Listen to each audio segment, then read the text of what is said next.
Pronoun से related जो questions होते हैं, जो प्रॉब्लम्स होते हैं, उसको सॉल्व करने के लिए, उसको देखने के लिए, उसको समझने के लिए जो तरीका होता है, वो प्रोनाउन के जितने भी काइंड्स हैं, जितने भी भेद हैं, उसको जाने बगैर आप उस फिल इन द ब्लैंक्स को आप कंप्लीट नहीं कर सकते, ऑब्जेक्टिव को सॉल्व नहीं कर सकते हैं, किसी भी सेंटेंस में उसको सही ढंग से यूज नहीं कर सकते। तो आज का जो हमारा सेशन है वह हमारा है पर्सनल प्रोनाउन। जो सबसे पहला काइंड्स है प्रोनाउन का, the first kinds of the pronoun, ये हमारा पर्सनल प्रोनाउन है। तो पर्सनल प्रोनाउन को हम जानेंगे।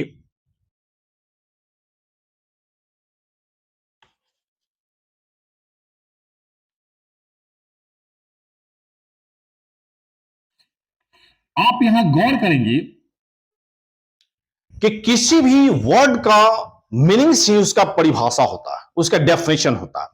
पर्सनल, पर्सनली, व्यक्तिगत।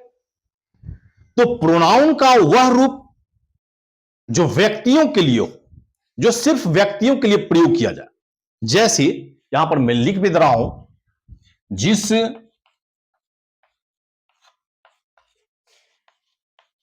प्रोनाउन का प्रयोग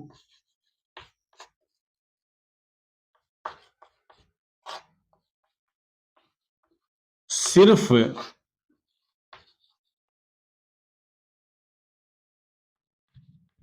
व्यक्तियों के लिए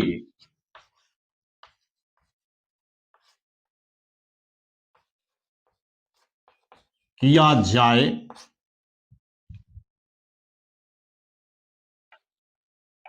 उसी पर्सनल प्रोनाउन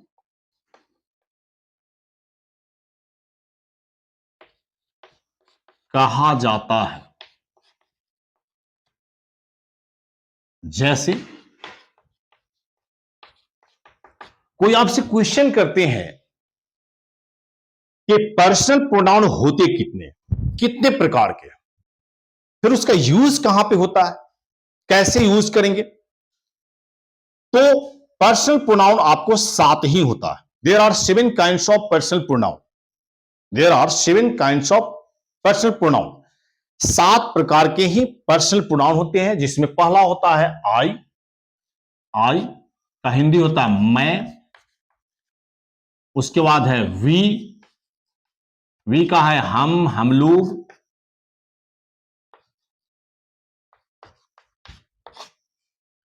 उसके बाद है यू। यू का हो जाएगा तुम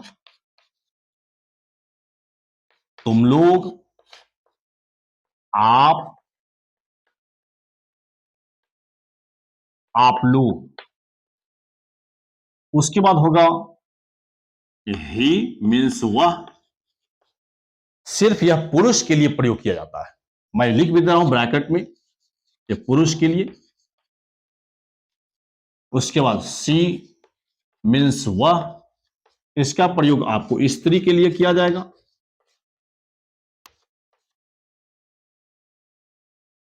उसके बाद है दे, मीन्स वे लोग। उसके बाद हो जाएगा इट। इट मीन्स हो जाएगा यह। एक सिर्फ इट ही है जिसका प्रयोग थोड़ा सा डिफरेंस है। इट का प्रयोग आपको निर्जीव, छोटे जीवों के लिए इसका प्रयोग किया जाता है। जीवों के लिए इसका प्रयोग किया जाता है। तो यहां पर देखेंगे 1 2 3 4 5 6 और इट लगाकर 7। There are 7 kinds of personal pronoun. 7 है। अब मैं एक पैराग्राफ टाइप का मैं कुछ कंपाउंड सेंटेंस में लिख के बताऊंगा, जहां पर आप कैसे पर्सनल प्रोनाउन को ही यूज करके आप किसी व्यक्ति के बारे में, किसी नाउन के बारे में आप जब रिटेन करते हैं, लिखते हैं, तो कैसे आपको वहां पर यूज करना है। जैसे हमने यहां पर लिखा, चूंकि सेंटेंस में हम जो यूज करते हैं वही हमारा ग्रामर का जो परिभाषा है, डेफिनेशन, वह बोलता है। A pronoun is the word which is used on the place of noun. सर्वनाम वह है जो संज्ञा के बदले प्रयोग किया जाए। जैसे यहां पर देखिए बदले कैसे प्रयोग किया जाता है, हमने यहां पर लिखा Hari is a good boy, फिर यहां पर है Hari reads in class 8,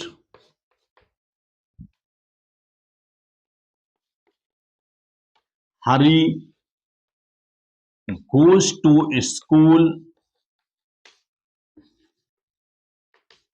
daily. देखिए हमने जो टॉपिक लिखा, इस टॉपिक में आप देखेंगे कि हरी के बारे में ही मैं लिख रहा हूं। आप जो समझ रहे हैं वो हरी के बारे में ही समझ रहे हैं, तो बार बार हमें हरी का प्रयोग नहीं करना है। यहां पर हम क्या करेंगे, ये जो हरी है ये प्रॉपर नाउन है और यहां जो हरी है यह भी प्रॉपर नाउन है, लेकिन यहां पर इस हरी के बदले यदि हम ही का प्रयोग करते हैं वही हमारा प्रोनाउन होता है। यानी कि आप देख सकते हैं कि a pronoun is the word which used on the place of noun. यहां पर कहां पर यूज किया गया, नाउन के जगह पर, यहां पर नाउन के बदले प्रयोग किया गया। ठीक इसी जगह आप यहां पर फिर हरी की जगह पर आप यहां पर ही लगा देंगे। सॉरी, हाँ, he goes to school daily, he completes his work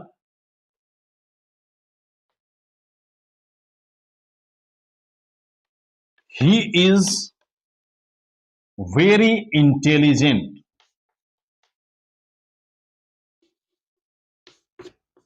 in study। देखिए मैंने पहले भी पिछले वीडियो मैंने बताया था कि आपने बहुत सारे ग्रामर ट्रांसलेशन आपने पढ़ा, लेकिन सेंटेंस को आप कभी पैराग्राफ में नहीं बदल पाए। आपको 2 4 10 लाइन लिखना पड़ता है तो उसको आप नहीं लिख पाते हैं। उसका कारण है कि आप सेंटेंस को जोड़ना नहीं सीखे, कंपाउंड करना उसको नहीं सीखे। कंपाउंड यही है, यानी कि हरी नाम का एक लड़का है, तो Hari is a good boy, he reads in class 8, he goes to school daily, वह रोज स्कूल जाता है, विद्यालय जाता है। ही कंप्लीट्स हिज होमवर्क या वर्क, वह अपना कार्य भी पूरा करता है। He is very intelligent in study, वह पढ़ने में भी तेज है। अब यहां देखिए, यहां यदि हम लिखते हैं Hari's father is a farmer, Hari's father is a farmer. देखिए यहां पर फिर हमने हरी के पिताजी मैंने यहां पर लिखा। तो इसके लिए हमें क्या करना है, इसके लिए हमें करना है क्या कि यहां पर हम हिज का प्रयोग कर देंगे। यहां पर हम कर देंगे हिज फादर, हरी के लिए हम हिज का प्रयोग करेंगे, his father is a farmer. उसके बाद फिर प्रयोग करेंगे हर मदर